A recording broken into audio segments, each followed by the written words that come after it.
পশ্চিমবঙ্গের রাজনীতিতে এখন যা ঘটছে তা এক কথায় নজিরবিহীন।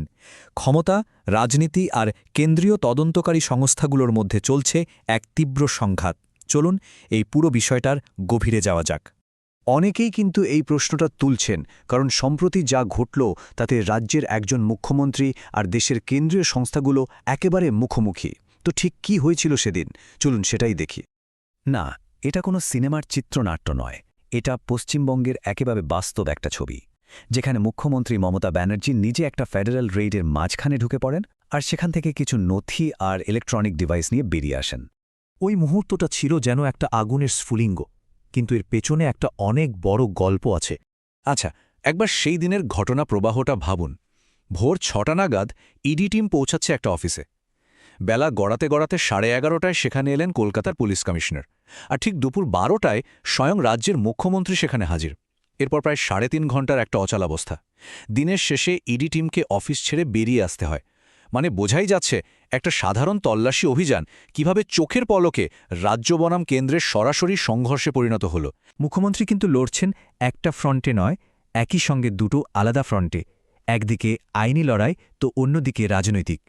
দেখুন, প্রথম ফ্রন্টটা হল ভারতের নির্বাচন কমিশন মানে ইসিআই এর সঙ্গে, বিষয়ে ভোটার তালিকা। আর দ্বিতীয় ফ্রন্টটা হল দেশের আর্থিক অপরাধ তদন্তকারী সংস্থা এনফোর্সমেন্ট ডিরেক্টরেট বা ইডির সঙ্গে। সেখানে বিষয় হল একটা দুর্নীতি তদন্ত। মুখ্যমন্ত্রীর সরাসরি অভিযোগ, ভোটার তালিকার সংশোধনের নামে সাধারণ মানুষকে হেনস্থা করা হচ্ছে। এমনকি তার দাবি, এই প্রক্রিয়ার কারণে যে আতঙ্ক তৈরি হয়েছে তাতে ৭৭ জনের মৃত্যু পর্যন্ত হয়েছে। শোনা যাচ্ছে নোবেল জয়ী অমর্ত্য সেন থেকে শুরু করে ক্রিকেটার মোহাম্মদ শামি কাউকেই নাকি বাদ দেওয়া হয়নি।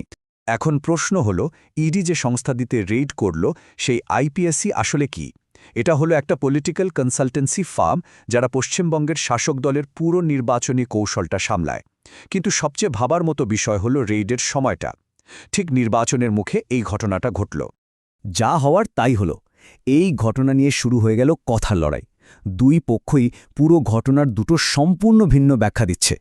মুখ্যমন্ত্রী শিবিরের বক্তব্য খুব পরিষ্কার। তাদের মতে এটা কোনো কেলেঙ্কারি ধরার জন্য রেইড নয়, এটা আসলে তৃণমূলের নির্বাচনী ডেটা আর স্ট্র্যাটেজি চুরি করার একটা চক্রান্ত, যাতে ভোটের আগে দলকে পঙ্গু করে দেওয়া যায়। ওদিকে ইডির ভাষ্য আবার সম্পূর্ণ উল্টো। তারা বলছে তদন্ত শান্তিপূর্ণভাবেই চলছিল, কিন্তু মুখ্যমন্ত্রী নিজে এসে তদন্তে বাধা দিয়েছেন আর গুরুত্বপূর্ণ প্রমাণ সরিয়ে নিয়ে গেছেন। এটা সরাসরি ন্যায় বিচারে বাধা দেওয়া।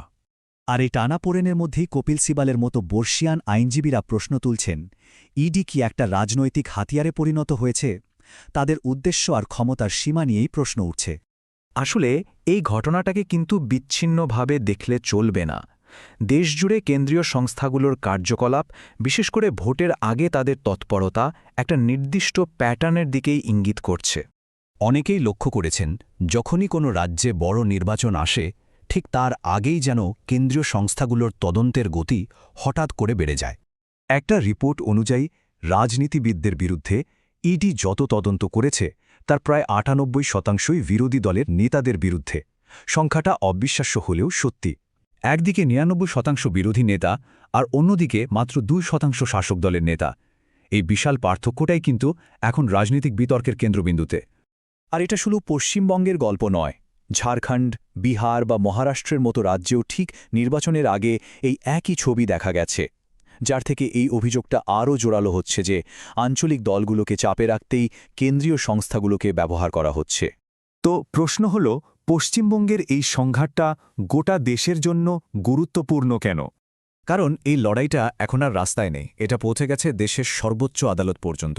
তৃণমূল আর ইডি দুই পক্ষই প্রথমে হাইকোর্টে যায়, তারপর ইডি মামলাটাকে সুপ্রিম কোর্টে নিয়ে যায়। মানে এটা এখন একটা বড়সড় আইনি আর সাংবিধানিক পরীক্ষা। আসলে এই একটা ঘটনাই আমাদের দেশের যুক্তরাষ্ট্রীয় কাঠামো, কেন্দ্রীয় সংস্থাগুলোর স্বাধীনতা আর আইনের শাসন নিয়ে অনেকগুলো মৌলিক প্রশ্ন তুলে দিচ্ছে। এর ফলাফল যাই হোক, কেন্দ্র রাজ্য সম্পর্কের ক্ষেত্রে এটা একটা বড় উদাহরণ হয়ে থাকবে। পশ্চিমবঙ্গের ঘটনাটা তাই আর শুধুমাত্র একটা রাজ্যের বিষয় নয়, এটা ভারতের যুক্তরাষ্ট্রীয় এবং আইনি ব্যবস্থার জন্য একটা হাই ভোল্টেজ পরীক্ষা। আর আমাদের সবার জন্যেই বড় প্রশ্নটা রেখে যাচ্ছে, যখন রাজ্য আর কেন্দ্রের সংঘাত হয় তখন পরীক্ষাটা আসলে কার হয়, আইনের নাকি গণতন্ত্রের?